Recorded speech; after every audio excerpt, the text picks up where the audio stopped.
Seguimos, 9:20 de esta mañana de viernes 21 de febrero. Seguimos en este especial 4 Directa, ya saben. Pero antes vamos con más cuestiones. Tenemos comunicación con Nicolás Emery, es abogado, economista, fundador del bufete Moyà Emery, asesoría laboral y jurídica, y que es nuestro especialista también de cabecera en cuestiones laborales, económicas. Nicolás, buen día, buenos días. ¿Me oís? Sí, perfectamente. Ah, vale, perfecto. Buenos días, ¿cómo estamos? Muy bien. Nos oyes también a nosotros, ¿no? Me oyes a mí también, ¿no? Perfecto. Oye, queríamos, Nicolás, hablar de que nos explicaras un poco, ¿no? Y con algún ejemplo práctico para que la gente lo pueda entender. El tema del incremento del salario mínimo interprofesional que subía. El gobierno de Pedro Sánchez lo aprobaba y lo decretaba hace unos días, pero al mismo tiempo pues también conocíamos la intención del gobierno de hacer tributar este salario mínimo interprofesional, ¿no? Explícanoslo, cómo funciona esta cuestión, qué supone ese incremento del salario mínimo, porque claro, ese incremento supondrá que el empresario, los empleadores al final deberán retener, ¿no?, IRPF a esos asalariados, con lo cual pues ese incremento anunciado y aprobado por el gobierno no lo recibirá de manera neta, ¿no?, y completa el asalariado, sino que parte se lo quedará también Hacienda, ¿no?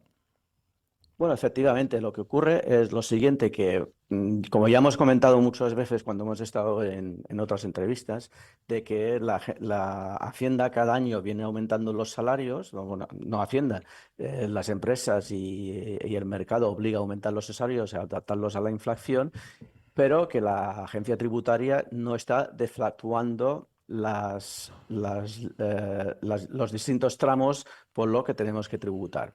Por lo tanto, cada año, cuando tenemos un aumento de sueldo, implícitamente tenemos un aumento de impuestos, porque no nos han adaptado en la misma medida la tabla al IPC. ¿Qué ocurre? Que este año, pues, el mínimo exento para tributar está en 15.876 euros. Con el aumento del salario mínimo profesional, del ya indicado 4,5%, el salario anual se nos pasa a 16.576. Eso quiere decir que estamos 700 euros por encima de mínimo exento para no tener que tributar o pagar impuestos por nuestro salario, ¿no? Esto quiere decir que nosotros, el trabajador que está cobrando el salario mínimo, pues tendrá que tributar por 700 euros al 24%, estos 700 euros de marginal o de diferencial hasta los 15.000 de los 16.576 euros. Y esto no es que nos vayan a hacer tributar porque haya subido el salario mínimo interprofesional, no, es porque lo que no ha hecho el Ministerio de Hacienda es adaptar sus tarifas a la inflación como debería hacer y como hacen la mayoría de los países de nuestro entorno. Por lo tanto, cuando han planteado el aumento del salario mínimo interprofesional, no ha hecho los deberes, no ha valorado el impacto y ha ido dicho directamente, vamos a subir el 4,5%, vamos a pasar, como está diciendo la portavoz del gobierno, dice, bueno, y teníamos un salario hace varios años de 750 euros y ahora lo tenemos en 1.140 euros. Por lo tanto, hemos subido los salarios, sí, pero yo creo que antes iría mejor con menos salario mínimo interprofesional con lo que tenemos actualmente en estos momentos. Claro, porque no solamente está eso, sino que luego hay que contar también, efectivamente, la inflación que ha subido de una manera escandalosa, ¿no? Y luego, pues la fiscalidad de todo tipo, que también hace que el poder adquisitivo de la gente sea incluso menor, ¿no?, a cuando cobraba un salario mínimo interprofesional más bajo. Efectivamente. Y hay que, lo que si damos una vuelta, porque el salario mínimo interprofesional aparte de ser el salario mínimo que tiene que cobrar un trabajador, con una jornada actualmente de 40 horas a la semana, también es un indicativo para otros conceptos, para la pensión mínima, por lo tanto, las pensiones mínimas subirán en la misma proporción, para calcular pues las pensiones de viudedad, de orfandad en su mínimo, para la hora de calcular la cuota mínima de autónomos que se tiene que pagar. También se tiene en cuenta lo que es el salario mínimo de profesional. Y también hay que tener en cuenta que aquellas personas que desagradablemente tienen embargado su nómina por algún concepto, por Hacienda, por la Seguridad Social o porque no han podido pagar una deuda, también verán, en este caso, beneficiados porque les van a retener menos a la hora de tener que pagar a quien le deba dinero. Por lo tanto, el salario mínimo profesional es un indicativo muy importante, no solo por lo que pueda incidir en el aumento de sueldos, sino también en otros conceptos del gasto público. Por lo tanto, es muy importante que se tenga en cuenta. Al final, yo haciendo un análisis un poquito más allá, este salario mínimo interprofesional, que efectivamente no lo está cobrando el trabajador, pero quien lo está pagando es la empresa. La empresa tiene que pagar este dinero y lo que está haciendo es repartir un dinero más para su trabajador, que será alrededor del 2 y pico %, que es lo que ha subido la inflación, y el adicional hasta el 4,5% lo está pagando a la agencia tributaria. Por lo tanto, yo creo que el político, los políticos o los técnicos que han llegado a la conclusión que este aumento tenía que ser así del salario, pues tenía que haber hecho mejor los deberes y estado más en contacto con el Ministerio de Hacienda, y antes de sacar la bomba que han sacado es haberse hecho los deberes, como he dicho antes. Vamos, que al final la banca, que en este caso es Hacienda, siempre gana, ¿no? Por supuesto, ya lo hemos dicho en otras ocasiones. Hay muchas cosas que la agencia tributaria, digamos, lo que es Hacienda, pues siempre de alguna manera intenta sacar el máximo posible para poder aportar el dinero a que necesita para el gasto público y por toda la política de alguna manera que está llevando de incentivos fiscales a ayudar a la población de alguna manera desprotegida.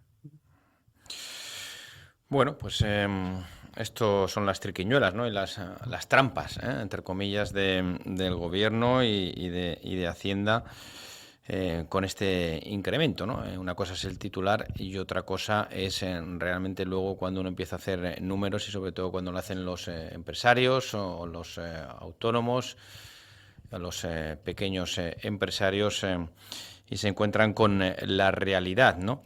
Vamos a ver cómo queda. En cualquier caso, bueno, deberá también aprobarse a través del Parlamento. Parece que de momento no cuenta con los votos. No sé si desde tu conocimiento consideras que podría aplicarse de manera provisional o no sé, o de alguna manera progresiva esas retenciones. ¿Cómo lo ves? Yo lo veo que lo que tenía que hacer, bueno, necesitamos de alguna manera en el país, digamos, una reforma fiscal, digamos, de calado, porque estamos funcionando con un sistema de ya antiguo, en base a base de unas cuotas, de unas tarifas, de unos tramos. Y desafortunadamente estos tramos no se van actualizando. Si se actualizasen en la misma proporción que van aumentando los salarios, la recaudación sería más real que la que tenemos ahora. Yo auguro que no va a pasar nada, o sea que vamos a tener que en este mes de febrero, desgraciadamente, todos los que estaban cobrando que cobran el salario mínimo y las empresas no hayan anticipado en el mes de enero que tenían un aumento de sueldo, pues los trabajadores van a cobrar menos que en el mes de enero. Pues claro, el sistema, como no tenemos que hacer la declaración de renta para aquellas personas que tributen menos de 22.000 euros y trabajen y perciban solo un solo perceptor, que nos encontramos que al hacer la declaración de renta, nosotros como las empresas nos vamos a encontrar que al ajustar el salario, las retenciones en febrero y teniendo en cuenta enero, pues el trabajador va a pagar la retención del mes de enero y va a pagar la retención de febrero en la misma nómina de febrero. Por lo tanto, enero y febrero va a cobrar menos que viene cobrando enero. Y con respecto a que vayan a arreglar algo, defractuar las tarifas y tal, lo dudo mucho. Lo que tienen que hacer las empresas en estos casos es ser un poquito más agresivos y, por ejemplo, esto se arreglaría a lo mejor pactando empresa-trabajador o trabajador-empresa, de decir, bueno, yo vengo en autobús y la empresa, en lugar de pagarle en dinero le paga el billete del bus, que claro, esto es una retribución en especie que estaría exenta y lo arreglaríamos. Se puede arreglar por otras vías, pero ya no desde el gobierno o desde el Parlamento, sino desde las propias empresas y utilizando toda la normativa de renta y aplicar a retribuciones mixtas en lugar de una retribución pura y dura dineraria. Bueno, ingeniería financiera que tienen que al final hacer las empresas en esas retribuciones en especies quizás para compensar, ¿no? Y para que al final no se lo acabe quedando Hacienda y el malo de la película pues sea siempre el empresario o el empleador o quien paga, ¿no? Porque al final, claro, pues el trabajador al final piensa que es el empleador y el empresario el que le está recortando y privando de esas subidas cuando no es así. No, ahora claro, que a ver, el trabajador que el mes pasado ganó, por poner una cantidad, 1.000 euros con su nómina y era neta, pues este mes de enero, de febrero, pues cobrará pues 950 euros. Y lo que crea esto, y ya lo hemos comentado antes, que por qué no se puede regularizar el salario mínimo interprofesional el mes de enero en lugar del mes de febrero. Es un capricho del gobierno también. Lo que hace es crear mal ambiente porque lo que dices tú, Andrés, es que el malo, el que paga y el trabajador lo único que ve es lo que le entra en la cuenta corriente a final de mes. Él no le vengas con, oye, es que me han pagado, es que te he tenido que retener lo del mes de enero. Es que no lo van a entender. Es que además lo hacen con efectos de enero en lugar de hacerlo con efectos de febrero. Es que el sistema que tenemos ahora necesita de una manera que se entre a fondo y se recaude mejor y se recaude por donde se tenga que recaudar y no solamente del sector de los trabajadores, funcionarios y los demás, porque las grandes empresas, como ya sabemos, pues tienen sus formas de tributar menos que lo que vienen tributando. Muy bien, Nicolás Emery, abogado y economista del bufete Moyán Emery, con el que queríamos aclarar, ¿no? Y bueno, pues aportar un poco de luz, ¿no? Y explicaciones sobre esas triquiñuelas, ¿no? Que hace el gobierno, que anuncia la subida, pero mientras tanto pues le mete el sablazo por otra parte a los trabajadores y a las empresas, ¿no? Para al final salir ganando él mientras vende y otras cuestiones, ¿no? Y otros mensajes bien diferentes. Nicolás, gracias como siempre, muy amable por tu colaboración y hasta la próxima. Hasta la próxima y gracias a vosotros. Gracias, un saludo. Vale, hasta luego.